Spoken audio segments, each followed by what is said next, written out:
Hi everyone. So we're talking about something today that really has no major importance to the world right now and for a pretty long amount of time. I talk about colonizing Mars. It's probably one of the most useless topics to talk about because it's not going to happen anytime soon. And the reason why it's not going to happen anytime soon is because of the science behind Mars. Can we get to Mars? Yes. Yes, we can absolutely get to Mars. We have the technology. We have the ability. So it's not that hard when it comes to what technological capacities that we have nowadays. When it comes to the idea, the concept of colonizing Mars, can we do it? Yes. Why would we? It's still the why would we and the outcome of how it needs to be done is the problem. So getting to Mars, no problem. It has a very, very thin atmosphere. Well, we can create artificial environments nowadays, or contained environments that can support human life. So regardless of how thin the atmosphere is, we can produce our own atmosphere that has the air qualities, the air ratios, nitrogen, oxygen, so forth, that we need to sustain human life on Mars. That's doable. One of the reasons why the atmosphere is the way it is, first off, has to deal with how heavy, or how much mass actually, it's not how heavy, but how much mass Mars has. It doesn't have a lot of gravity because it's a lot smaller when it comes to mass than the Earth is. So its ability to retain an atmosphere is less. The gaseous combinations, the gaseous parts of the atmosphere doesn't have the same gas content, and it doesn't have the quantities that Earth has. So that's another complication as well too. And the other side of the coin is the electromagnetic capacity, the ability for Mars to have a protective barrier when it comes to electromagnetic forces, solar winds, solar radiations. That is actually, if you think about it, more powerful than most people give it credit for. Those high energy particles that come from the sun, even at the distance of Mars, has the capacity to just blow off a lot of the atmosphere. That's how powerful and energetic it is. Now, with less gravity, less electromagnetic forces, similar to how we have North Pole and South Pole on the Earth, is it as strong as what's on Mars? Absolutely not. So its ability to protect Mars from solar radiation is less. That being said, let's look at what happens when a person, a human being, 5'8", 5'9", and we'll talk about the average person or so is between 5'6" and 5'9", and we put them on Mars. So your body has to readjust to the physics of Mars. And first off, artificial environments is different than a natural environment. The human body is accustomed to Earth's natural environment. Can we produce the same gaseous content? Absolutely. Can we produce the same pressure gradients on the surface of Mars compared to Earth artificially? Absolutely. The protective measures, that's a different story, because once again, if you look at it, this artificial environment has to be able to shield the human person from all of the solar radiation and other radiations that might occur. Earth has the Van Allen belts, electromagnetic forces that help to protect the human being from all the solar radiation. So it diverts it quite a bit and shields humans from it. The ozone layer, so forth as well too, protects us from UV light. So all of these higher energy electromagnetic forces that occur from the sun is shielded, and a lot of it is shielded for the human being when you're on Earth. On Mars, on the other hand, since it doesn't have all those particular features, or some of those features are weaker and not as abundant as on Earth, it's not as powerful, it doesn't shield it as well, and you get a lot of radiation. So you have to build an artificial environment that is capable of protecting the human person from that radiation. Is it possible? Absolutely. Technically, you look at it this way: lead and concrete, thick walls, great.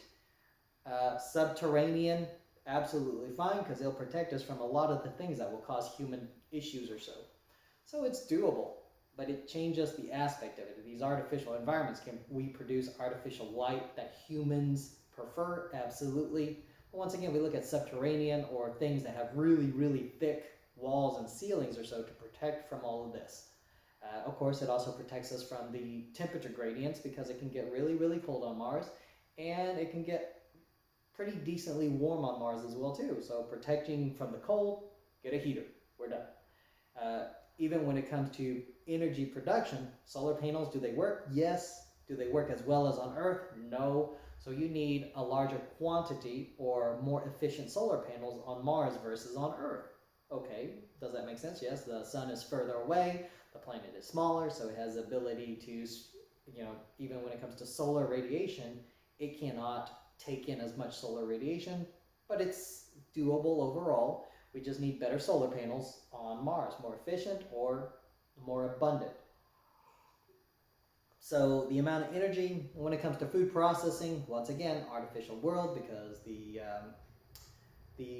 dirt, the soil on Mars is not really capable of sustaining all of the produce that we're used to on Earth. We can do with the minimum requirements. Okay, that's doable, but we have to adjust a lot of the Mars soil to be able to support vegetative growth, or once again, human technology says we can do it with hydroponics, so forth as well, artificial lighting systems, so forth. It's doable. Let's talk about what happens to the person, the human person, if you stay on Mars too long. Now, the human body is really, really cool, because it also is based upon a function of gravity. Just think of whenever you sit up or you stand, your heart has to pump and circulate blood based upon gravity. So its strengths, or so its ability to pump blood, is because of how much gravity is exerted on blood. Whenever your body has to pump blood to the brain when you're sitting up, just think of it this way: it also has to pump against gravity as well too. Well, so your blood pressures and everything, your strength of your heartbeat,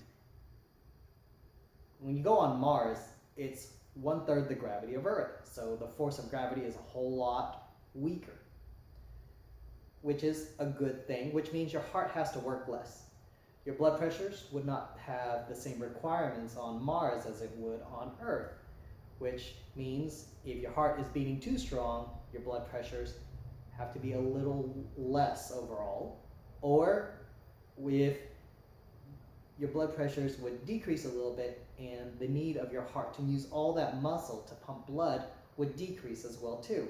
So in that sense, your blood pressure would lower, and your, what we call your ejection fraction, how much blood, or how strong the blood gets pumped out of your heart with every heartbeat, would decrease, because less work would be on your body, so less circulation would be required.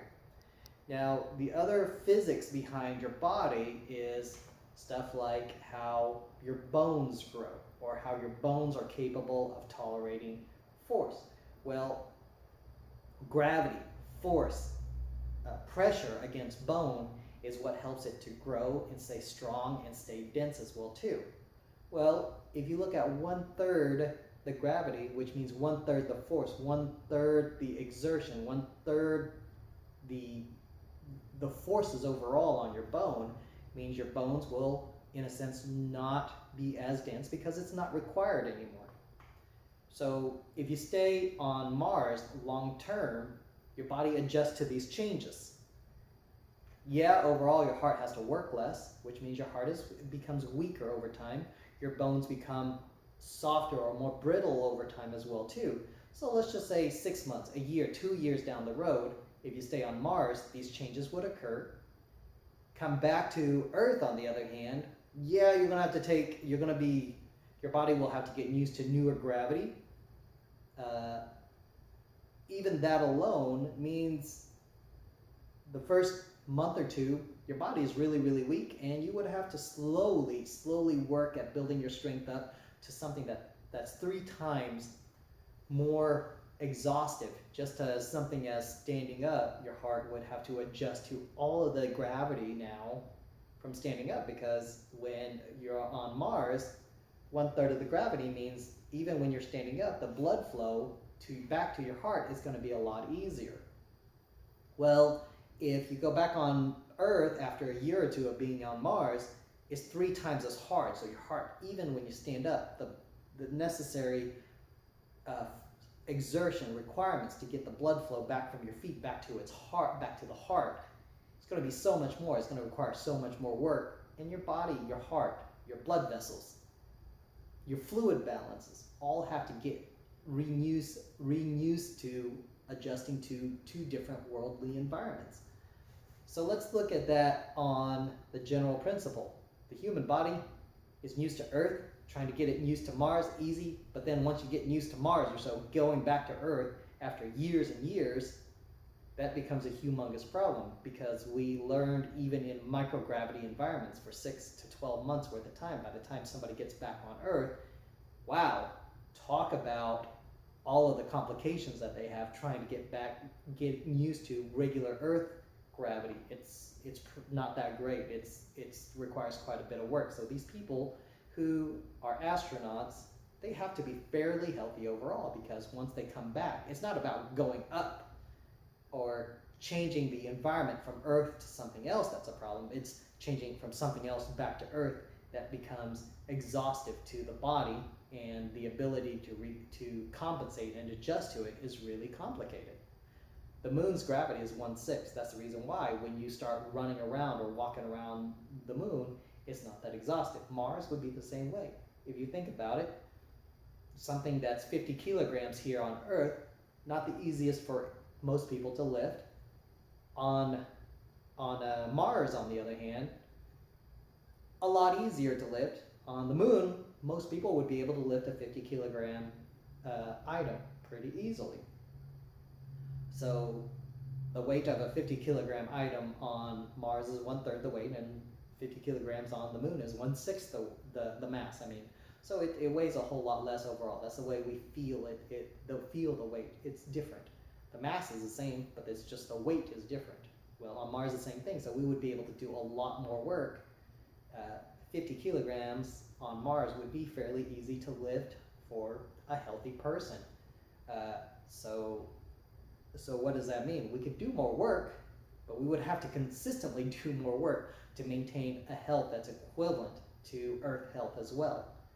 Now let's talk about not just the long-term side. So a regular person born on Earth, let's just say they're 25 years old and they move to Mars. Well, nothing really changes other than the fact that overall your bones get weaker, your heart gets weaker, most of your organs and all that will get weaker because of that. Could you still live on Mars long term, so long as radiation doesn't kill you, the atmosphere doesn't kill you, stuff like that? You're absolutely fine. You just wouldn't be able to go back to Earth that easily, or it'd be something to think about if you went back to Earth from Mars, is because your body would be subject to all these changes of having to be less lazy. And that's the amount of work that would have to come back to being on Earth. Now let's talk about, when you look at colonization, a permanent settlement on Mars is the fact that you would have offspring on Mars. So let's talk about the problem with what's the best way of putting it? Growing somebody on Mars, pregnancy and birth on Mars. This is from the time this person was a single-celled organism their body has been Mars adjusted already. So they have a child on Mars. From the time this child is born, the human genome was designed to look at, hey, growth based upon an Earth environment. So with the Mars environment, it's less stress on the body, which means what? Technically speaking, having a gravity that's less overall, sequenced wise, these people would technically be taller. Just think about it.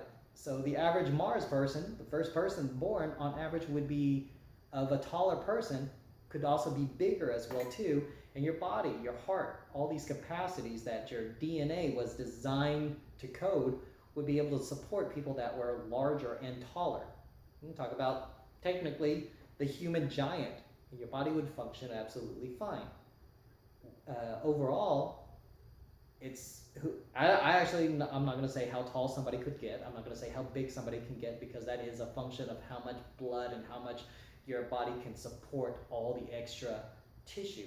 So, you'd have to have food requirements that says, hey, you have to have enough nutrition to support all the extra tissue. But reality-wise is less gravity means what? This person's bone could grow a lot more whenever puberty occurs, and your bones say, hey, it's time to grow a little bit taller, and a little bit taller on Earth is different than a little bit taller on Mars, because it will grow and tissue will expand based upon that growth as well too.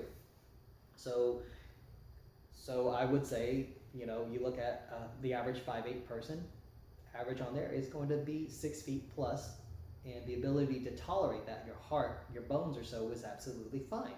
Now, being taller and being larger requires more resources, so it's a resource limitation that occurs, which determines how tall and how big a person could get on Mars.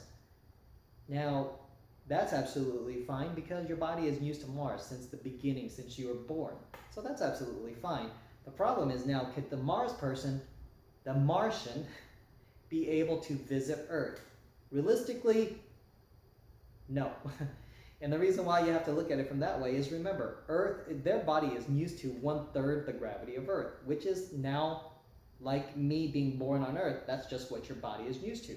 Now, if you go back to Earth or you visit Earth from Mars, you were born on Mars, so you're visiting Earth, what becomes a problem is now gravity is 3 times as extensive. There's 3 times more force, 3 times more gravity on Earth than there is on Mars. So this person who is a lot taller, whose heart was not designed to withstand Earth's gravity, bones that was not designed to stand Earth's gravity, now they have to come back to Earth. Now, let's just say you put a scale on Mars and they were 60 pounds on Mars. Well, now they're 180 pounds on Earth. Your body has to adjust now all of a sudden from being 60 pounds to 180 pounds, or maybe 150 pounds. Your body's not used to that. It takes time to get used to being 150 pounds from 60 pounds.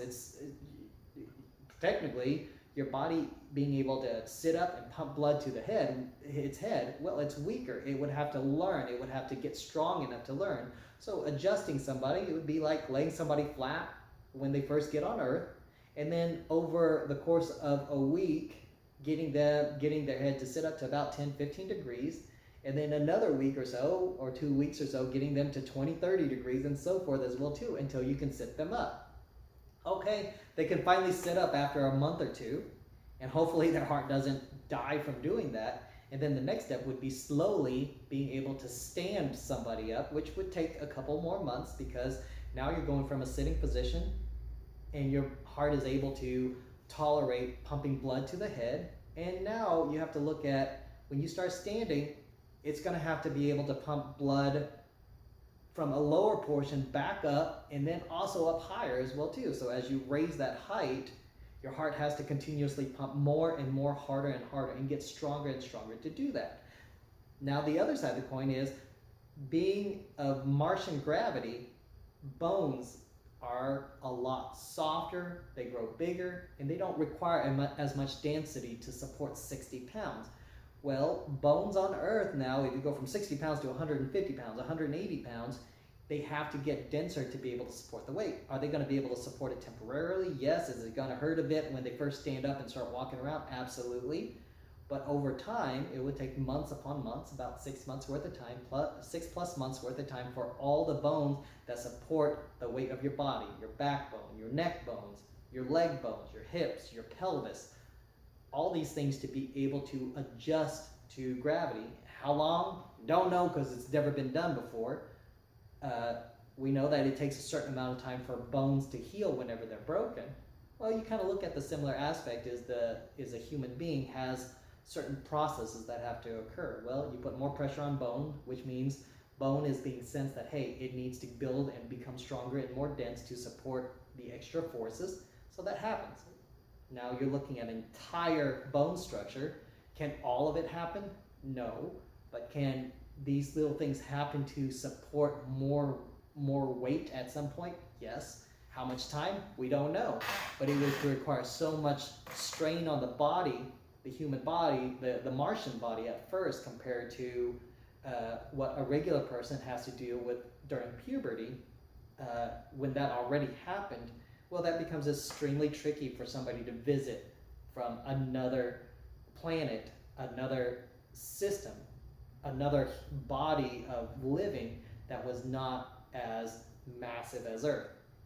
Now, we go from something more massive, let's just say we were even capable of living on Jupiter. Well, the gravity on Jupiter is extremely, extremely high, extremely extensive.